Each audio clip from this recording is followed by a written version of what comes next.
1960 a 1996, Guatemala vivió uno de los periodos más trágicos de su historia. Murieron y desaparecieron más de 200.000 personas.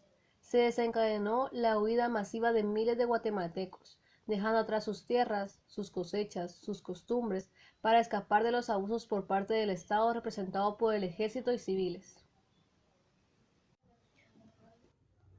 Un domingo del año 1978, durante el gobierno de Romero Lucas García, en el cual ocurrieron muchas masacres a civiles, una familia se encontraba disfrutando de una coca afuera de su casa, cuando de repente ven que se acercan unos militares. Para su desdicha, cuando se dieron cuenta ya estaban demasiado cerca como para huir.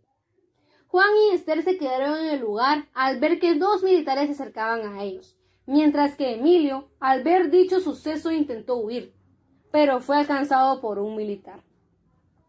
Pronto capturaron a Juan y Emilio para llevárselos a la base militar y convertirlos en soldados que sirvan al Estado, dejando sola y en un total desconsuelo a Esther, quien se quedó consternada al ver tan impactante hecho. Doña Irma y Doña Chayo gritaban que no se los llevaran y empezaron a arrojar piedras a los militares, pero esto solo causó que se enojara. Juan les suplicaba al militar que no les disparara a las señoras, pero este no le prestó atención y empezó a dispararles, acción que les causó la muerte instantánea.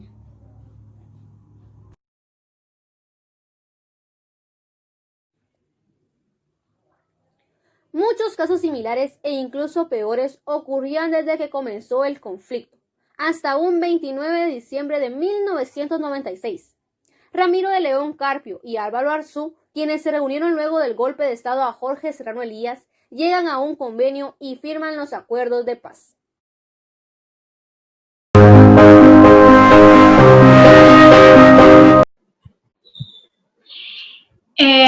Muy buenas tardes, damos la bienvenida a cada uno de los compañeros presentes e invitados especiales que nos acompañan en esta tarde para dicha entrevista sobre el tema El conflicto armado interno, organizada por el grupo número 3 del curso de Historia Jurídica y Social de Guatemala del segundo semestre de la carrera de Ciencias Jurídicas y Sociales, Abogacía y Notariado del Centro Universitario de Oriente, UNORI.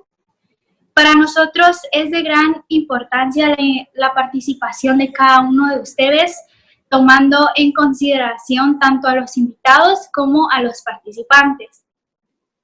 Las siguientes personas que tengo el gusto de presentar son personas que no solo conocen sobre el tema del conflicto armado interno, sino que aún en sus trabajos ellos actualmente tratan en su campo laboral el tema del conflicto y colaboran con el cese de las secuelas que dejó la guerra. Iniciando así con la presentación de los siguientes invitados. El antropólogo forense José Samuel Suaznavar Bolaños, quien es subdirector ejecutivo de Fundación de Antropología Forense de Guatemala, FAPGE, arqueólogo de la Universidad de San Carlos de Guatemala, ha trabajado en varios sitios arqueológicos del país, en las tierras bajas mayas y en el altiplano central de Guatemala. Fue jefe del Departamento de Monumentos Prehispánicos y Coloniales del Instituto de Antropología e Historias de Guatemala. En 1997 ingresa a la Fundación de Antropología Forense de Guatemala, siendo actualmente el subdirector ejecutivo. Ha tenido a su cargo a más de 400 investigaciones y supervisado más de 300 trabajos. Ha participado en investigaciones antropológico-forenses en Croacia, Bosnia, Kosovo, República Democrática del Congo y Honduras. Tiene más de 30 publicaciones. Es socio fundador de Asociación Latinoamericana de Antropología Forense y ha sido consultor del Comité Internacional de la Cruz Roja CICR para Norte y Sur América. También contamos con como invitada especial a la licenciada Ana Griselda Rivera Reyes, quien tiene un profesorado en Ciencias Sociales, profesorado en Comunicación y Lenguaje licenciada en Educación, diplomado en Formación Ciudadana y varios cursos de aprendizaje por el IARS, 15 años de docente, actualmente 10 años de catedrática de la clase de Ciencias Sociales y Formación Ciudadana e Interculturalidad del Instituto Experimental Chiquimula INEVE. Coordinadora del Grupo de Teatro de Jóvenes Protagonista en Acción, proyecto que se presentó internacionalmente en conjuntos de la FABG en Timor Oriental y Camboya. También tenemos al antropólogo Josafat Rodas, quien es antropólogo por la Universidad de San Carlos de Guatemala. Estudió Educación Intercultural en Suiza, en Pestalozzi Children's Foundation. Estudió Educación en Derechos Humanos en Hungría, en Council of Europe y United Nations, miembro del equipo de formación docente del Instituto Internacional de Aprendizaje para la Reconciliación Social, IARS. Bueno, en estos momentos, el antropólogo forense José Samuel Suaznavar Bolaños será entrevistado por el compañero Melvin Giovanni Menéndez Morales. Le doy la palabra. Muchas gracias, compañera. Muchas gracias a todos los presentes. Respetable antropólogo José Samuel, le hago la siguiente pregunta. ¿Cuáles son las experiencias que ha vivido en el campo del trabajo en la recuperación de los restos óseos humanos y evidencias físicas de las víctimas que dejó el conflicto armado interno? Bueno, buenas tardes. Mucho gusto de saludarlos y qué honor estar con gente joven e interesada en este tema y que a partir de su trabajo que tienen que hacer para el curso, surja mucho más el interés por conocer un poco de la historia reciente del país. Pues lo que más me he aprendido es el esfuerzo de los familiares de las víctimas. El hecho de no olvidar, el hecho de permanecer y de resistir, el hecho de querer saber.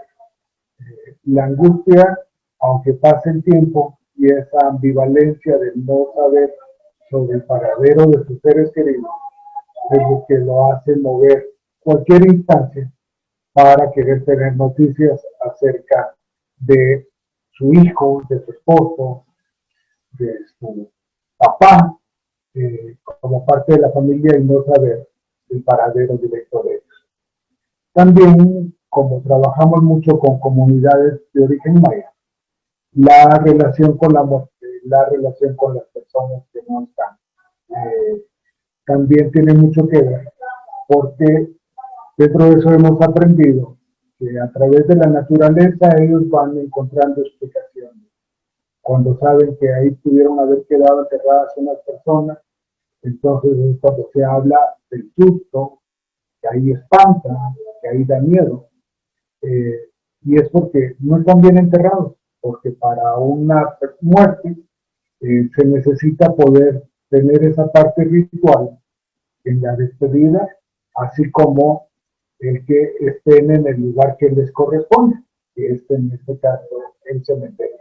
Y poder honrar a los difuntos significa entonces cerrar con ese ciclo y saber las circunstancias en las que a esas personas llegaron a la muerte. Y por los pormenores, porque para muchas de las personas, o principalmente nosotros trabajamos con población civil que no tenía ninguna acción combatiente en ese proceso que se dio dentro de la guerra y donde fueron muriendo. Entonces, para muchas personas es, díganme por favor que él no debía nada, saber esas circunstancias, que ellos eran campesinos, no tenían deuda alguna, que él era libre.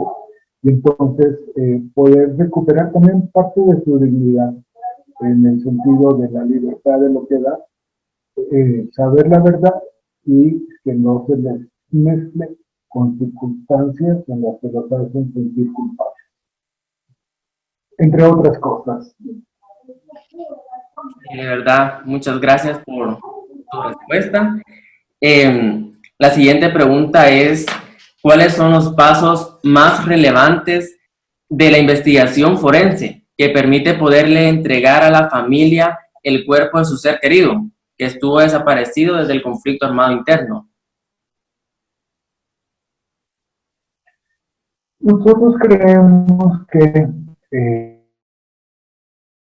llevan a encontrar un cementerio clandestino, encontrar las fosas, encontrar cuerpos que están todavía con las manos atadas, que todavía tengan mordazas en los ojos, en la boca, y que los familiares son testigos de esas mismas escenas.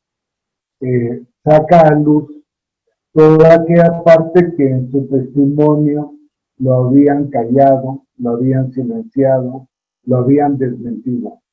Para mucha población, cuando querían indagar acerca de la desaparición de personas, les hacían ver que eso no había ocurrido en esa parte del país, que seguramente estas personas se habían ido a México y que tal vez ya tenían ahí a otra mujer, que tenían ahí a otra familia y que por eso no aparecía.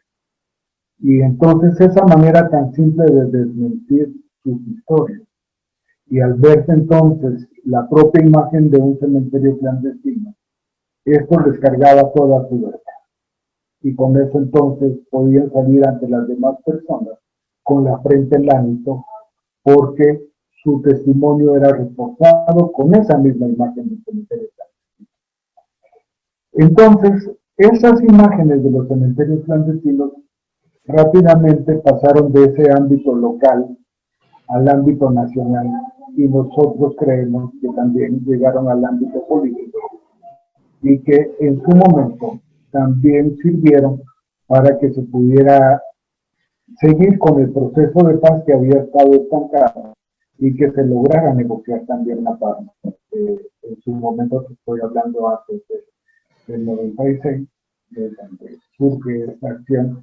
Y después es ese reconocimiento social en la que las víctimas pues sí son reconocidas, que en algunos casos les podrán llamar que hubo abusos, que en algunos casos dicen que se le fue la mano a alguien, que se salió del control. Lo cierto es que ya las cortes han dicho que hubo una manera sistemática y ordenada con la afección de personas, e inclusive llegando a sentenciar un caso de genocidio en el país. Y eso pues, no es poca cosa. Sí, muchas gracias. La verdad que sí es una serie de escenas muy importantes y relevantes que se pudieron dar en esos momentos y que hoy en día, pues, para poder cumplir con las familias, ¿verdad?, de entregarles esos cuerpos de sus seres queridos, es un procedimiento muy importante que se tiene que llevar. Sigo con la siguiente pregunta. ¿De qué manera apoya la FAFG a los familiares de las víctimas del conflicto armado interno? Bueno, nosotros, digamos, sí creemos en los familiares. Primero hay una situación de creer en esas circunstancias. Sin embargo, nosotros, aunque somos una entidad independiente, no pertenecemos al Estado, no financiamos a través de proyectos y tenemos esa condicionante por afuera de todas las investigaciones que realizamos, las hacemos dentro de la legislación guatemalteca. Y entonces, para poder nosotros participar, sí tenemos que entrar dentro del sistema jurídico. Y para nuestra participación se le llaman peritajes. Y en ese peritaje es porque hay un nombramiento de un fiscal o hay un discernimiento por parte del juez. Entonces, ahí con eso es nuestro compromiso con la legislación guatemalteca para poder realizar el trabajo. Entonces, nosotros lo que vamos a hacer es nuestro conocimiento a partir de la arqueología, de la antropología, de la propia antropología social o la parte forense y recientemente la parte genética, es que vamos a unir todos nuestros conocimientos para poder, primero, encontrar cosas, entender las circunstancias en las que llegaron ahí las personas, determinar la causa de muerte y, por supuesto, tratar de darle una identificación a las víctimas. En ese sentido, la entrega de los informes periciales es directamente para fiscales y para jueces, pero poco serviría si esto no se relacionara directamente con las familias. Nosotros creemos que se está construyendo ciudadanía. ¿Y a qué me refiero con esto? El hecho que un familiar pueda ver que a partir de una denuncia que ha realizado, ve que llega la fiscalía, que llega al Ministerio Público, que llega un juez, que llega la policía, que llegan los antropólogos para realizar una investigación de una denuncia que ellos han puesto, los hace ser parte de un sistema jurídico en el que el Estado también está dando respuesta entonces a una investigación planteada por él. Y entonces, en el aspecto simbólico, que no se ha visto mucho, entonces se hace crear esa ciudadanía, hacer una persona valedora de derechos y, como cualquier otro ciudadano, que un Estado le va a responder a partir de una denuncia. Y es lo que ese valor simbólico es muy importante, en que las personas puedan usar el sistema a favor de su propia denuncia. Sí, muchas gracias. La verdad que es de admirar lo que tiene de labor, lo que es la institución de la FAFE, a pesar de que, como nos comentaba, que es autónoma, ustedes velan por darle, aunque sea un sepulcro digno, a las pobres personas que murieron en esta guerra, y pues los familiares, ¿verdad?, pueden tener, aunque sea el cuerpo de su ser querido que pudo haber estado desaparecido durante varios años. Prosigo con la última pregunta, que dice: ¿cuál es su opinión del por qué los pueblos indígenas fueron los más afectados en esta guerra civil?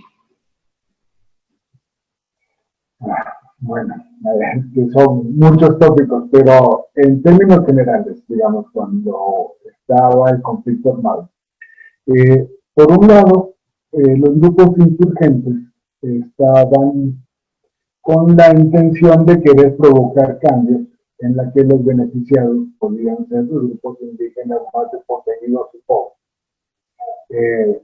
En principio se supondría que podían ser los beneficiados de este tipo de revolución. Y por lo tanto, entonces también se buscó por parte de ellos la participación de los grupos indígenas dentro del movimiento, de los diferentes 4 organizaciones guerrilleras. Entonces iban a tratar de implantarse también en esos mismos lugares, buscando el apoyo de ellos. No necesariamente toda la población iba a ser voluntaria para estar apoyando este tipo de movimientos. La gente también tiene su propio razonamiento como pensamiento. Pero entonces, si el estar atacando los lugares en donde los grupos guerrilleros, los grupos insurgentes iban a estar habitando o iban a estar movilizándose, entonces era lo que se iba a tratar de atacar para que no se tuviera el apoyo de esa misma población para esos movimientos. Entonces, quitar todo el apoyo para que no les llegara a ellos era la fase importante, digamos, de esa estructura contrainsurgente en la forma de estar atacando en este tipo de acciones.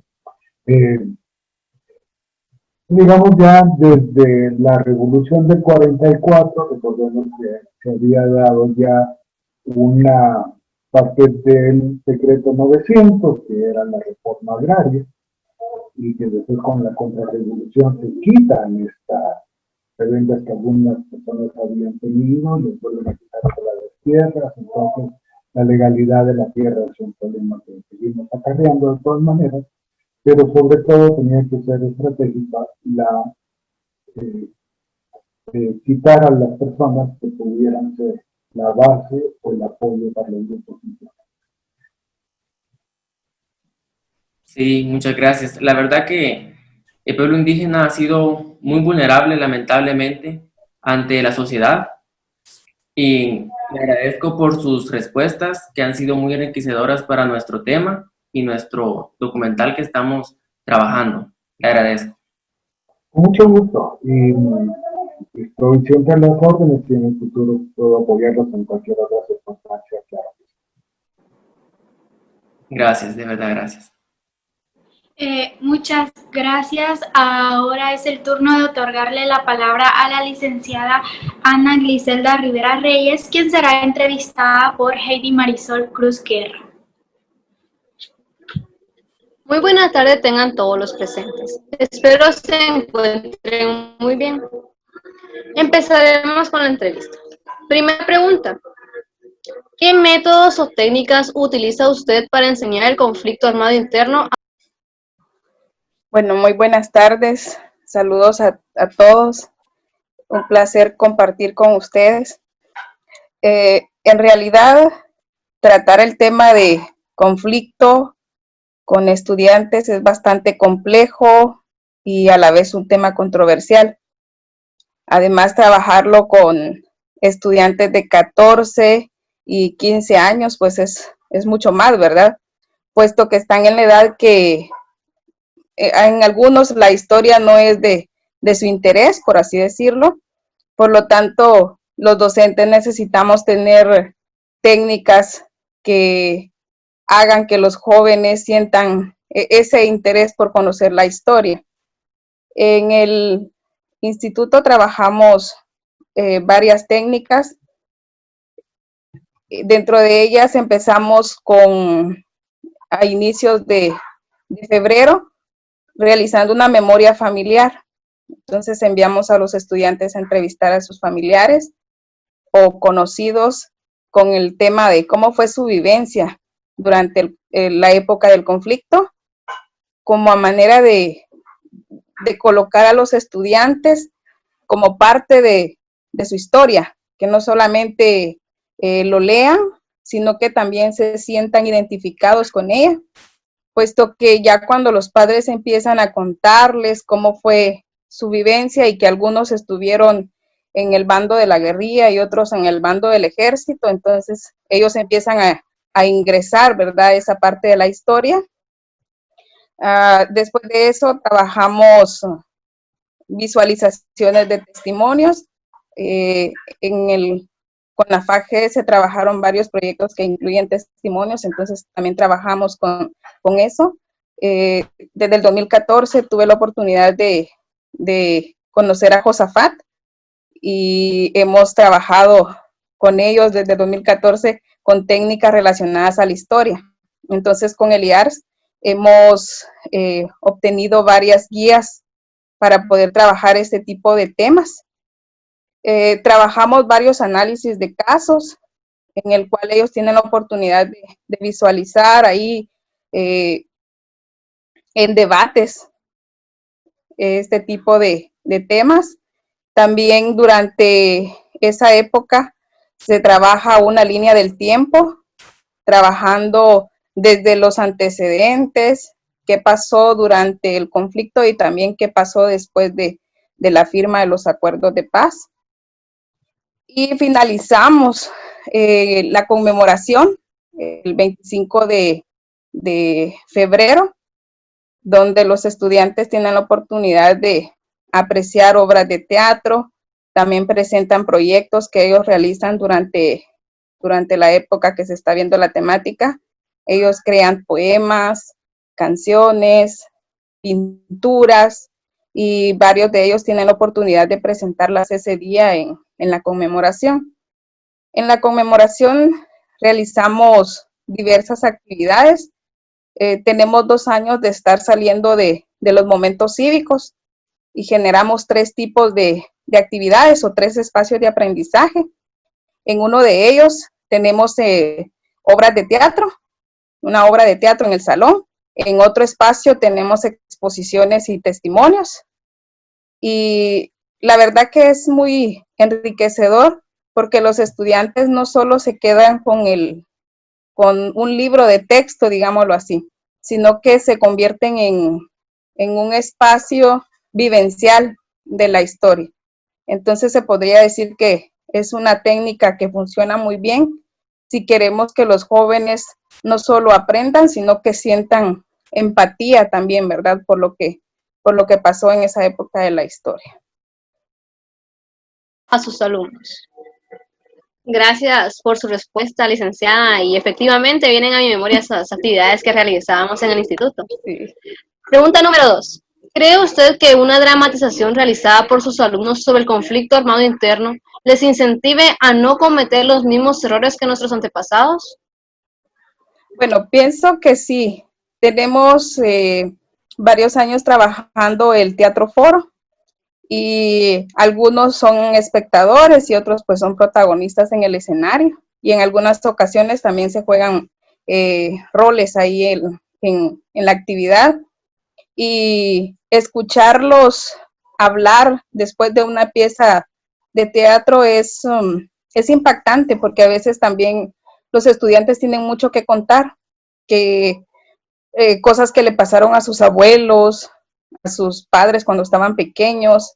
Entonces, los invita a ellos a reflexionar, a conocer su historia, a familiarizarse y están en ese bando también de que sus papás en alguna ocasión estuvieron, sus abuelos, perdón, estuvieron en el ejército y otros también resulta que perdieron a casi toda la familia. Entonces, una pieza teatral también invita a la reflexión. Entonces, la verdad que sí, el teatro es una herramienta que trabaja las emociones, ¿verdad? Entonces hay mucho aprendizaje ahí. Muchas gracias por su respuesta, licenciada. Y con una dramatización, los estudiantes tienen nuevas ideas de lo que fue el conflicto armado interno. Así es. Pregunta número 3. ¿Qué actividades realiza en el Instituto Experimental Dr. David Guerra Guzmán para conmemorar el Día Nacional de la Dignidad de las Víctimas del Conflicto Armado Interno? Bueno, trabajamos previo a la actividad diversos proyectos que ellos puedan presentar el día de la conmemoración. Como les decía, ya tenemos 2 años de estar trabajando espacios de aprendizaje en la fecha y pues hay un espacio que es informativo, digámoslo así. Tenemos exposiciones y hay carteles, hay dibujos, hay poemas, hay escritos, hay investigaciones. Hay otro espacio que es el espacio del teatro y el otro espacio que hacemos es el espacio de testimonios. Invitamos a personas que son sobrevivientes o fueron víctimas en aquel entonces, que tienen mucho que contar y que son impactantes, ¿verdad? Sus testimonios.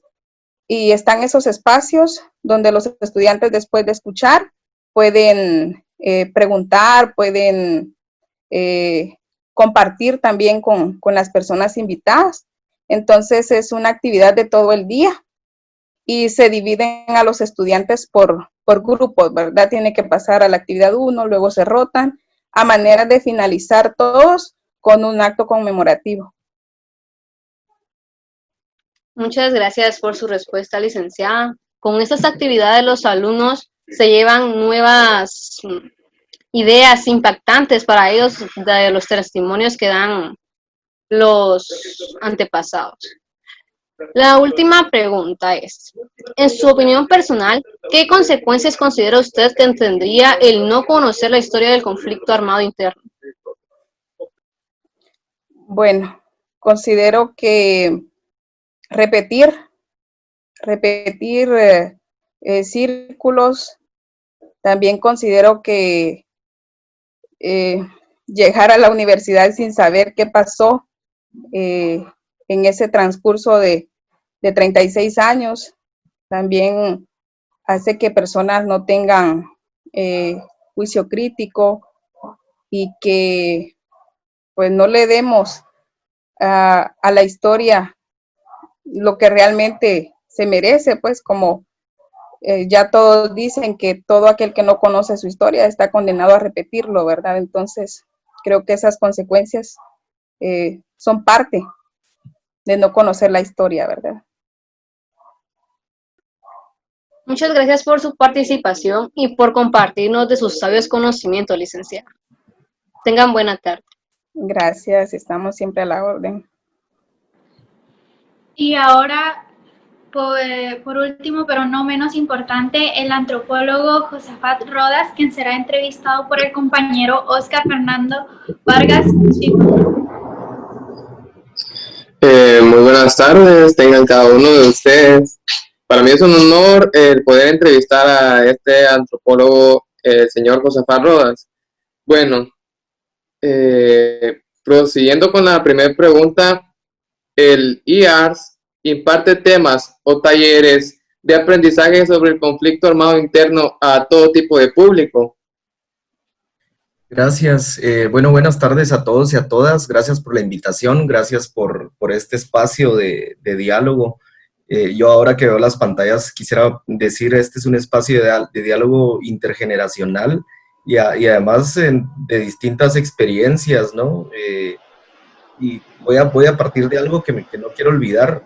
Justo le preguntaban ahorita por qué era importante enseñar sobre la historia de Guatemala. Y a mí me parece que justo este es un buen ejercicio porque ustedes están ahora vinculándose y bueno, seguramente a lo largo de su educación han conocido acerca del conflicto armado interno en Guatemala, pero creo que este espacio que estamos teniendo en este momento no hubiese sido posible, digamos, si no estuviéramos en un país democrático, ¿no? Que se sigue construyendo, por supuesto. Pero hace 20, 30, 40 años esto no hubiese sido posible. Y sobre todo porque hay muchas personas adultas que no creen, digamos, en la capacidad de las juventudes para hablar justo de estos temas complicados. Y regresando a la pregunta que me hacías, ¿con qué tipo de público trabajamos? Yo les quería comentar, nosotros en el IARS, que es el Instituto Internacional de Aprendizaje para la Reconciliación Social, cuando empezamos con el trabajo estábamos muy vinculados con distintos sectores. Por un lado trabajábamos con funcionarios públicos, con el sector justicia también, porque creíamos que era importante, justo como lo mencionaba José, o Chamelo, que le decimos de cariño. Creíamos necesario vincular el trabajo con funcionarios públicos o con el sector justicia, porque pues sí, allí es donde se iban por un lado puede emitirse sentencias, digamos, a las violaciones de derechos humanos que hubo a lo largo del conflicto armado interno, y con los funcionarios públicos porque toman decisiones, ¿no? De qué se debe de enseñar o si se tratan o no se tratan algunos temas. Sin embargo, a lo largo del trabajo que hemos hecho en el IARS, descubrimos que la educación es un espacio importante para poder abordar estos temas, vinculados a la no repetición o a la memoria. Y en ese sentido, el IARS, el trabajo, digamos, una de las grandes formas de trabajo del IARS es con maestros y con maestras. Creemos que a través de la educación podemos abordar estos temas que son complejos y que son controversiales, pero que además de ello le apuntan justo a eso que decía, ¿no? A la memoria y a la no repetición. Entonces, volviendo a tu pregunta y de manera concreta, trabajamos con maestros y con maestras porque creemos que en el área de ciencias sociales y de formación ciudadana, estos temas pegan completamente y necesitamos que las juventudes, los niños, las niñas, la sociedad en general conozca sobre la historia de esos 36 años de conflicto armado interno. Y entonces descubrimos que la educación es un espacio importante para abordar estos temas. Muchas gracias, muy interesante todo lo que trabajan en la institución. Bueno, prosiguiendo con la siguiente pregunta, ¿de qué manera difunden y desarrollan las metodologías de aprendizaje y aportan los materiales sobre el conflicto armado interno? Sí, bueno, fíjense que nosotros teníamos a nuestro cargo, ahora ya no está más, la exposición Por qué estamos como estamos, pero a lo largo de los años descubrimos que cuando llegábamos a la exposición plantea, digamos, varios temas importantes de la historia de Guatemala, y al finalizar abordábamos el tema del conflicto armado interno en un espacio, ¿no? Y empezamos a hacer sistematización de las experiencias y de los vacíos que tenían las personas con las que nosotros trabajábamos con respecto al abordaje del conflicto armado interno. Y nos pusimos a pensar, nos pusimos más bien con mucho ojo, por así decirlo, a ver y a sistematizar la experiencia específicamente de los maestros y de las maestras. Y a partir de ahí vemos que no es porque los maestros y las maestras tengan la culpa, pero sí es parte del sistema educativo y de la estructura del país, que hay un sinfín de vacíos con respecto al abordaje de la historia y de la memoria en Guatemala. Entonces, le ponemos mucha atención a eso y a partir de ahí empezamos a generar metodologías para el abordaje de estos temas conflictivos. Conflictivos, por decirlo de una manera, porque siguen causando división, digamos, en la sociedad, pero que son controversiales, ¿no? Y en ese sentido empezamos a crear estas metodologías, a probarlas con grupos piloto para ver por dónde teníamos que concluir en nuestras investigaciones, le voy a decir, a los libros que hemos hecho a lo largo de la existencia del IARS. Y esto pues nos permitió no solo crear metodologías, sino, como lo digo, crear estos libros que después nosotros entregamos a maestros y a maestras para que puedan retomarlos en sus aulas. Esto fue de años, digamos, de sistematización de la experiencia. No era una cosa, no es que en 2 meses nosotros hubiésemos desarrollado una metodología y ya está, y es la mejor, sino fue de años y hasta la fecha seguimos probando un sinfín de metodologías para el abordaje de estos temas. Pero además de ello, en términos de incidencia pública o política o incidencia, digamos, en el ámbito del gobierno, de Estado, después de muchos años también de lobby y de negociaciones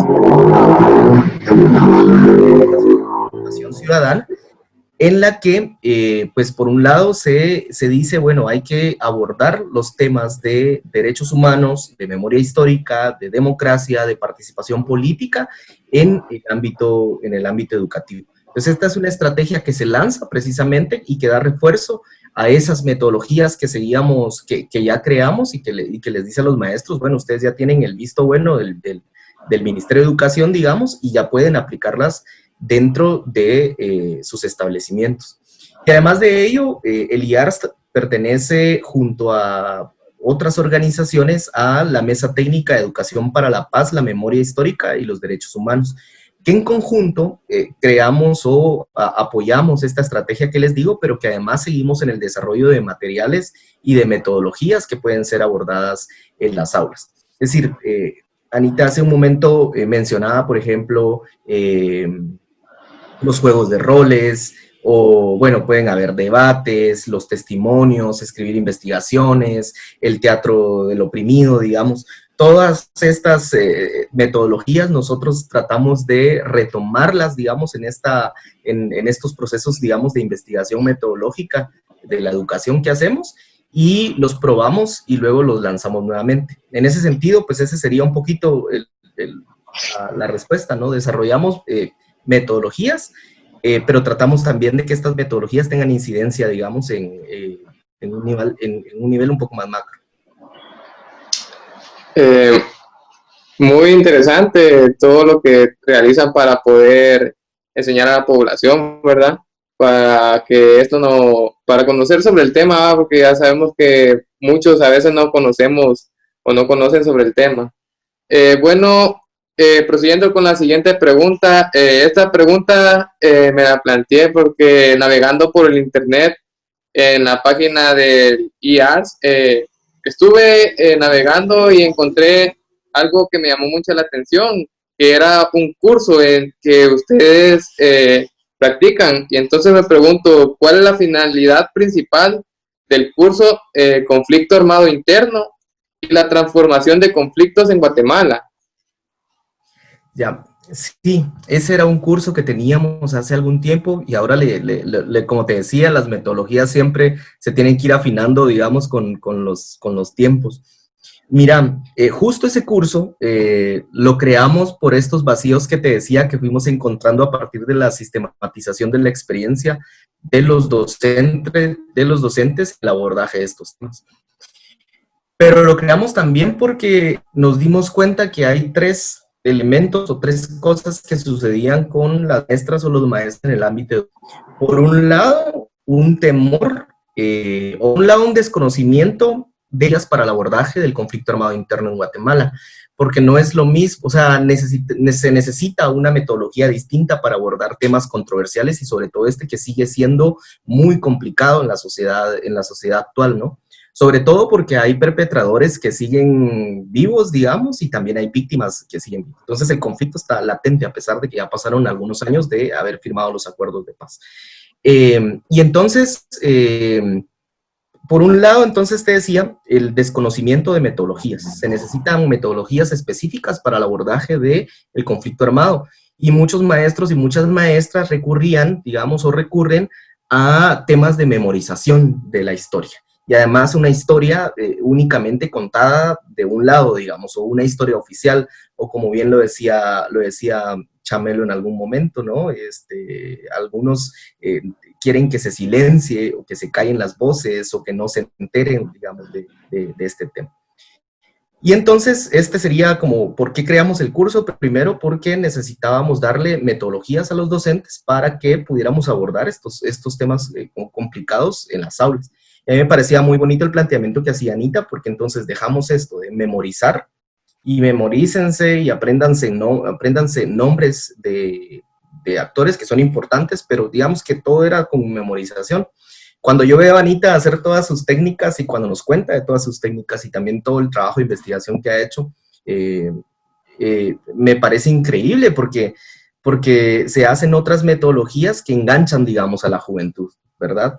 Ya no les parece aburrido, sino es como, ay, qué interesante este tema, voy a conocer más de mi familia, pero también voy a hacer una obra de teatro, pero también voy a escribir una carta, por ejemplo, a una de las personas víctimas del conflicto armado interno, qué sé yo.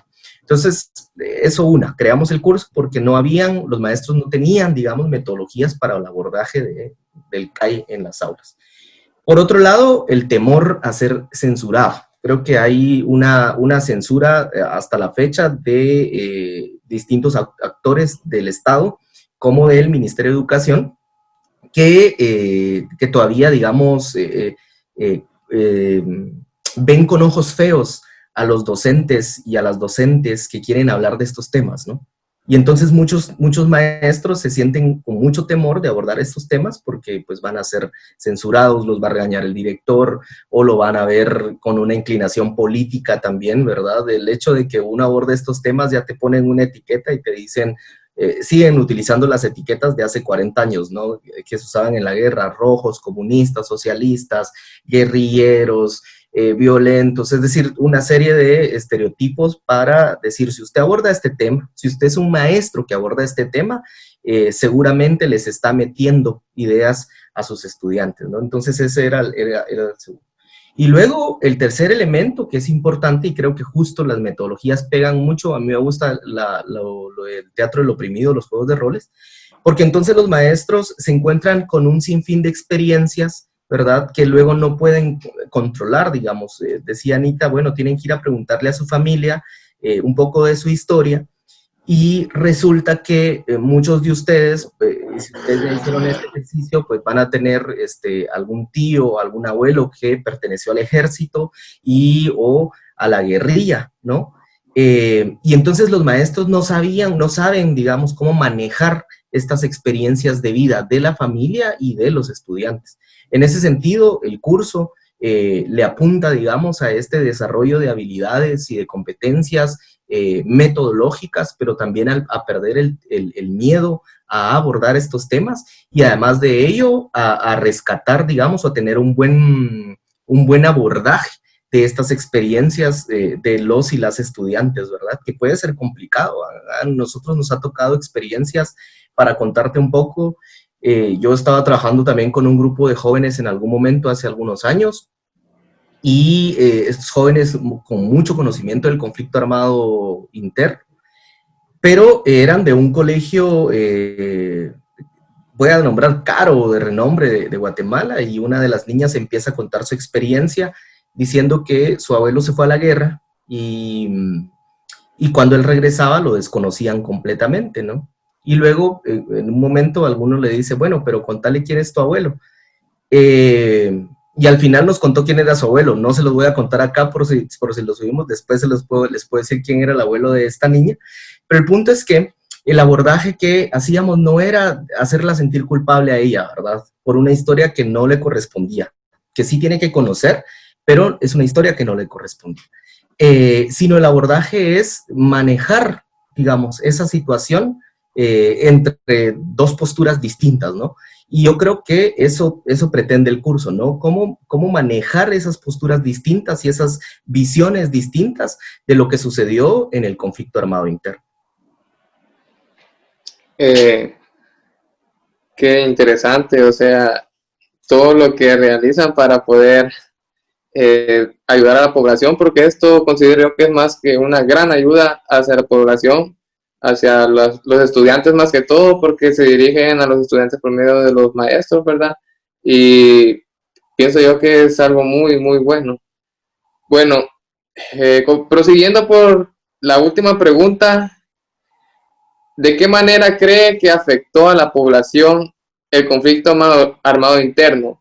¿Y de qué manera trata el IARS de evitar que suceda de nuevo? Sí, yo creo que afectó en muchos sentidos. Como te digo, yo creo que el conflicto armado interno nos dejó una sociedad de mucho silencio, ¿verdad? De evitar cualquier conflicto, digamos, pequeño, mediano o grande, ¿no? Creemos que evadir los conflictos es la mejor manera de resolverlos o de transformarlos, ¿no? Pero, y quedamos con ese miedo, ¿no? Con el miedo de hablar, de decir, de ejercer ciudadanía, como lo decía Chamelo, de la ciudadanía simbólica, de denunciar, no creemos en el sistema de justicia. Bueno, y ustedes como abogados y abogadas Infieri lo van a saber a lo largo de su carrera, no creemos en el sistema de justicia. Entonces, afectó en términos, digamos, de experiencias personales, pero también afectó en cómo vemos la sociedad al Estado, ¿no? Además de ello, seguimos, como les decía al inicio, con una sociedad que sigue fracturada, con una sociedad que sigue dividida, con una sociedad de los a favor y de los en contra, por así decirlo, que no logramos a veces puntos de encuentro con estas otras visiones o con estas otras experiencias que les decía. Y además de ello, creo que como guatemaltecos y como guatemaltecas todavía nos hace falta mucho camino por recorrer y aprender a cómo solucionar los conflictos del día a día sin la violencia. Esa violencia de la guerra, la violencia que nos dejó la guerra, se funden en este momento con la violencia que se vive día a día. Y entonces, como guatemaltecos y como guatemaltecas, nos falta mucho por aprender a solucionar los problemas. Desafortunadamente tenemos un sistema de justicia, es decir, si queremos otras vías, si queremos ir al sistema de justicia, vemos que hay un sistema de justicia que está corroído por la corrupción, que un sinfín de cosas que ustedes ya saben, ¿no? Entonces, no creemos en ese sistema de justicia y recurrimos a la violencia, ¿no? ¿Qué hacemos desde el IARS? Precisamente eso, cuando tú mencionabas el nombre del curso y que en ese momento le denominamos transformación de conflictos, es precisamente eso, ¿no? Creemos que a través de la educación y a través de todas estas técnicas y a través de todas estas metodologías se pueden desarrollar habilidades y competencias que tengan que ver con la resolución de conflictos, que tengan, no violentos, digamos, que tengan que ver con otras formas de ejercer ciudadanía, ¿verdad? De ser críticos, ser participativos, denunciar cuando haya que denunciarse, salir a la calle a exigir los derechos, digamos. En ese sentido, creemos nosotros que el diálogo y estas competencias aportan precisamente para que ya no se repita lo que sucedió hace algún tiempo, en donde habían unos grupos que creían que tenían la razón, pero además de ello tenían el uso y de la fuerza, digamos, o el poder, y lo ejercían encima de otros, ¿no? Pues acá nosotros lo que decimos es, bueno, ¿cómo utilizamos, digamos, el diálogo para resolver esas diferencias que siempre van a haber, que son parte de la vida cotidiana y que como sociedad guatemalteca van a existir, han existido desde hace 500 años o desde que somos de la sociedad guatemalteca y van a seguir existiendo, pero la idea es cómo encontramos estas o cómo desarrollamos estas habilidades para resolver cualquier conflicto por medio del diálogo o por medio de acciones no violentas. Muchas gracias, qué interesante todo lo que usted nos ha dicho, es muy enriquecedor. El conocimiento que usted ya tiene sobre el conflicto armado interno es algo que nos va a ayudar mucho a nosotros y a nuestros compañeros de la universidad, porque este video lo vamos a compartir con ellos, ¿verdad? Muchas gracias por su tiempo y espero pasen feliz día. Muchas gracias. Muchas gracias por su participación en tan dicha entrevista. No sé si a alguno le gustaría dar algunas palabras.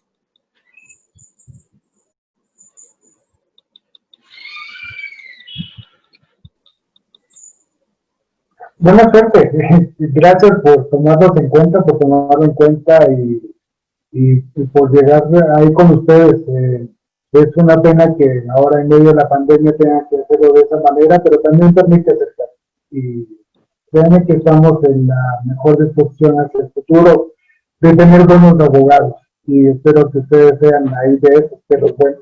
Y entonces, y que en todos lados siempre necesitamos uno. Así que muchos éxitos, sigan aprendiendo, sigan tocando y que todo les salga bien.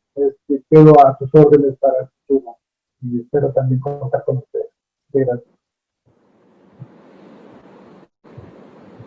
Bueno, muchas gracias. Ahora le voy a dar ahí la oportunidad a mi compañera Damaris María Isabel Monroy Gómez para darnos unas palabras de agradecimiento. Muy buenas tardes, tenga cada uno de ustedes. Para mí es un honor el agradecerles el impartir tan importante información, ¿verdad? Que complementa el conocimiento. Y bueno, en esta oportunidad quiero agradecerles en nombre del grupo número 3 del curso de Historia Jurídica, Jurídico-Social de Guatemala, del segundo semestre de la Universidad San Carlos de Guatemala, el haber compartido, colaborado y participado con nosotros sus conocimientos, que la verdad para nosotros los jóvenes complementa y enriquece el conocimiento y nos hace comprender de una forma más interna, más cerca lo que es para la sociedad. Este acontecimiento que pasó, que forma parte de nuestra historia y como señor Anita nos dijo en algunos de nuestros compañeros cuando tuvimos la oportunidad de estudiar con ella y en lo que seguimos en el camino estudiantil, ¿verdad? Que es muy importante conocer la historia para no volver a cometer estos errores que en verdad afectó a muchas personas, más a los vulnerables. En Guatemala, agradecerles mucho su calidad de tiempo y su conocimiento impartido en esta oportunidad. Muchas bendiciones tenga cada uno de ustedes. Un gusto.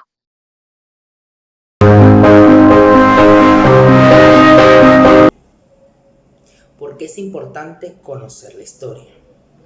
Pues el conflicto armado interno fue una guerra civil que se dio por la cruda pobreza, entre la injusticia, la falta de educación y la intromisión de Estados Unidos. La guerra causó gran impacto en Guatemala. En términos económicos y políticos, agudizó la polarización de la sociedad. Dejemos de decir los indígenas, todos somos iguales. El conflicto tuvo origen por un grupo de línea comunista en que aquella época que quiso tomar el poder a la fuerza del Estado, lo que hizo fue defender su soberanía y muchos poblados que quedaron en medio de las dos fuerzas. El conflicto se inició a principios de la década de los 60, cuando el 13 de noviembre de 1960 se realizó un fallido golpe de Estado con el fin de derrocar a Miguel y Dígoras Fuentes. Sin embargo, fue solo el último de una serie de sucesos que provocaron la polarización de la sociedad. Como cualquier conflicto armado, sea de carácter nacional o internacional. En el caso de Guatemala, las víctimas principales fueron de los sectores sociales vulnerables, los pueblos indígenas, los opositores políticos, las organizaciones sociales de campesinos, trabajadores sindicalizados, gremios profesionales, académicos, intelectuales, trabajadores de la cultura y militares de organizaciones revolucionarias, democráticas y progresistas. Esos abusos configuraron una situación que contribuyó a polarizar a la sociedad y a desgarrar el tejido social, condiciones que crearon por una parte una cultura de violencia e intolerancia. La época del conflicto armado fue una etapa muy lamentable para los guatemaltecos. Lamentablemente, más de 200.000 personas fueron asesinadas entre campesinos e indígenas. Luego de este suceso lamentable, decidieron huir del país por la violencia que se estaba viviendo en ese tiempo. La guerra no es algo que haya quedado atrás, pues sus huellas han sido profundas. Y muchos problemas de los que Guatemala vive hoy en día tienen respuestas a través de la historia. Cuando hablamos del conflicto armado interno en Guatemala, podemos crear un ambiente de debate en donde podemos decir que es cierto de que no fuimos los responsables del pasado que vivió Guatemala, pero sí somos responsables de nuestro futuro, del futuro de Guatemala. Y por la otra, también sembraron una cultura del miedo, del terror y del silencio. El conflicto armado interno en Guatemala, hablamos algo sobre el respecto al cual nos despierta nuestra conciencia y asimismo nuestras ganas para poder hacer un cambio en la realidad por vías pacíficas y que nadie esté buscando otro enfrentamiento bélico sobre el cual se dio en ese tiempo. Lo importante de este tipo de actividades, como lo de la entrevista, es que potencia nuestra solidaridad, nuestro conocimiento, nuestra empatía y comprensión hacia los sectores más golpeados e impactados durante la guerra en Guatemala. Nos hace fundar un criterio pues mucho más sólido y un conocimiento mucho más integral de lo que fue la problemática social. Nos hace ver que nuestro papel en la sociedad, tanto colectivo como individual, influye grandemente en la configuración del país.